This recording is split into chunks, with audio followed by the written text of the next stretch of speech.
अब जो हमारा टॉपिक है वो है making of nationalism in Europe.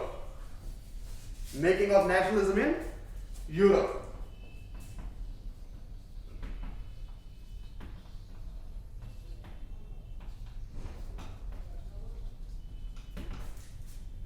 तो इसमें क्या हुआ था, कोई मॉडर्न स्टेट नहीं थी उस टाइम। ये जो यूरोप था वो डिवाइड हुआ था किंगडम्स में। उस टाइम वो ये जो यूरोप था वो डिवाइड था किंगडम्स में। कोई कलेक्टिव आइडेंटिटी नहीं थी उस टाइम।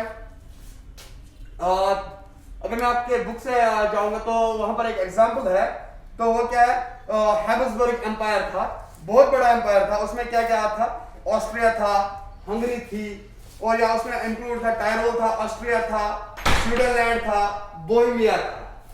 पीपल जो थे, लोग जो थे उस टाइम, वो क्या कर रहे थे, वो जर्मन और इटालियन लैंग्वेज बोल पाते थे। फिर से सुनो, making of nationalism in Europe. कोई मॉडर्न स्टेट नहीं थी उस टाइम। तो उस टाइम क्या था, उस टाइम खाली था क्या, ये जो यूरोप था वो डिवाइड था किंगडम्स में। यूरोप जो था डिवाइड हुआ था किंगडम्स में। तो कोई कलेक्टिव आइडेंटिटी नहीं थी, कोई नेशनलिज्म का कंसेप्ट नहीं था।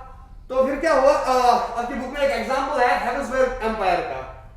तो उसमें क्या क्या आता था, ऑस्ट्रिया आता था, हंगरी आता था, और उसमें इंक्लूड हो रहे थे टायरोल, स्विट्जरलैंड, ऑस्ट्रिया, बोहेमिया, ये सब उसमें इंक्लूड हो रहे थे। लोग जो थे, people speak German and Italian language. People speak German and Italian language. तो इसका मतलब कोई कॉमन आइडेंटिटी नहीं थी वहां पर, कोई कॉमन आइडेंटिटी नहीं थी वहां पर। तो यहां पर क्वेश्चन एक है, तो how nationalism concept can there. तो नेशनलिज्म का कंसेप्ट, अगर कोई आइडेंटिटी नहीं थी, कोई कलेक्टिव आइडेंटिटी नहीं थी, तो नेशनलिज्म का कंसेप्ट जो है कैसे वहां पर आया। नेशनलिज्म का कंसेप्ट जो है कैसे वहां पर आया। तो हम इसमें हम पढ़ेंगे सोसाइटीज का, कुछ सोसाइटीज का पढ़ेंगे हम, मिडिल क्लास का, एरिस्टोक्रेसी का, कैसे वो सोसाइटीज में डोमिनेट कर रहे थे, कैसे वो सोसाइटीज में डोमिनेट कर रहे थे। पहले यहां पर वर्ड आया है एरिस्टोक्रेसी। एरिस्टोक्रेसी जो है ये एक आइडियोलॉजी भी है, it's a form of government. It's a form of government where power is held with nobility. जहां पावर किसके पास होता है, नोबिलिटी के पास। ये रिच लैंडेड एरिस्टोक्रेसी जो है, ये यूनाइट हुई है एज अ क्लास, यूनाइट हुई है एज क्लास। तो वहां पर ये जो एरिस्टोक्रेसी जो है, दे ओन एस्टेट्स। एस्टेट्स क्या होते हैं, एस्टेट्स होते हैं ग्रुप्स। मतलब वहां जो था क्या था, जो सोसाइटी थी वो डिवाइड हुई थी ग्रुप्स में। They spoke French language. ये जो एरिस्टोक्रेट्स जो थे, one who believes in aristocracy, one who believes in the ideology of aristocracy, that are known as aristocrats. अब ये जो एरिस्टोक्रेट्स थे ये स्पोक कर रहे थे फ्रेंच लैंग्वेज। ये जो एरिस्टोक्रेट्स थे एक स्पोक कर रहे थे फ्रेंच लैंग्वेज। और इनकी जो मैरिज हो रही थी वो खाली अपने क्लास में हो रही थी, वो अपने क्लास से बाहर नहीं जाते थे। तो उनके पास जो था ये न्यूमेरिकली जो था, ये न्यूमेरिकली था स्मॉल ग्रुप, न्यूमेरिकली था स्मॉल ग्रुप। और इनके पास थी लार्ज प्रॉपर्टी, इनके पास थी लार्ज प्रॉपर्टी। फिर से सुनो, एरिस्टोक्रेसी जो था ये स्मॉल ग्रुप ऑफ पीपल थे, डिवाइड हुई थी सोसाइटी एस्टेट्स में, ग्रुप्स में। तो ये स्पोक कर रहे थे फ्रेंच लैंग्वेज, और इनके पास जो था ये connected with the ties of marriage. इनकी आपस में ही, अपने ग्रुप में ही शादी वाले मैरिजेस हो रही थी अपने एस्टेट के बगैर किसी के साथ, या अपने ग्रुप के बगैर, एरिस्टोक्रेसी के बगैर के किसी के साथ शादी नहीं करते थे। और ये न्यूमेरिकली था ये स्मॉल ग्रुप, और ओन करते थे ये लार्ज प्रॉपर्टी। फिर आता है मिडिल क्लास, ये था एरिस्टोक्रेसी का। फिर आता है middle class, new middle class.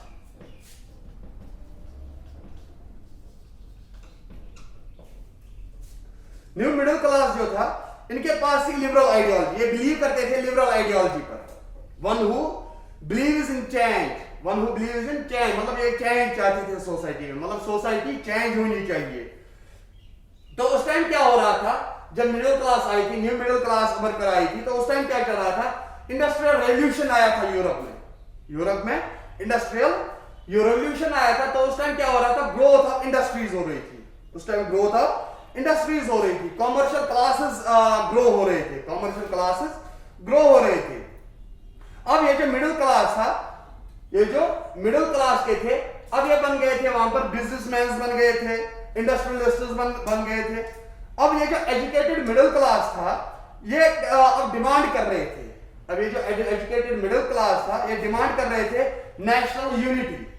अब इन्होंने डिमांड स्टार्ट की किसके लिए, नेशनल यूनिटी के लिए, और अपोज कर रहे थे ये प्रिविलेज, ये जो प्रिविलेज मिल रही थी on the base of aristocracy, on the base of birth जो मिल रही थी, मिडिल क्लास वाले अब उसका अपोज कर रहे थे, मिडिल क्लास वाले अब उसका अपोज कर रहे थे।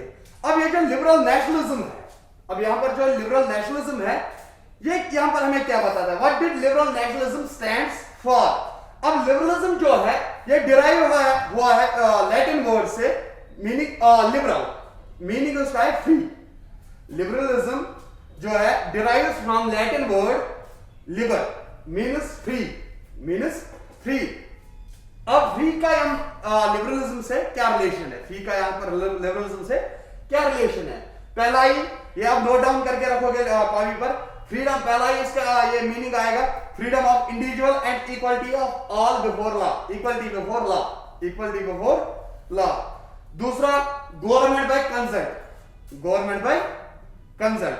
अब तीसरा constitution and representative government through parliament. चौथा क्या ये बोल रहे थे, end of autocracy and clergy privilege. Fifth protection of private property. ये लिबरलिज्म की मीनिंग है यहां पर, ये लिबरलिज्म की मीनिंग है यहां पर। अब हम इसमें दो डायमेंशंस पढ़ेंगे, पॉलिटिकल स्फीयर और इकोनॉमिक स्फीयर, पॉलिटिकल स्फीयर और इकोनॉमिक स्फीयर।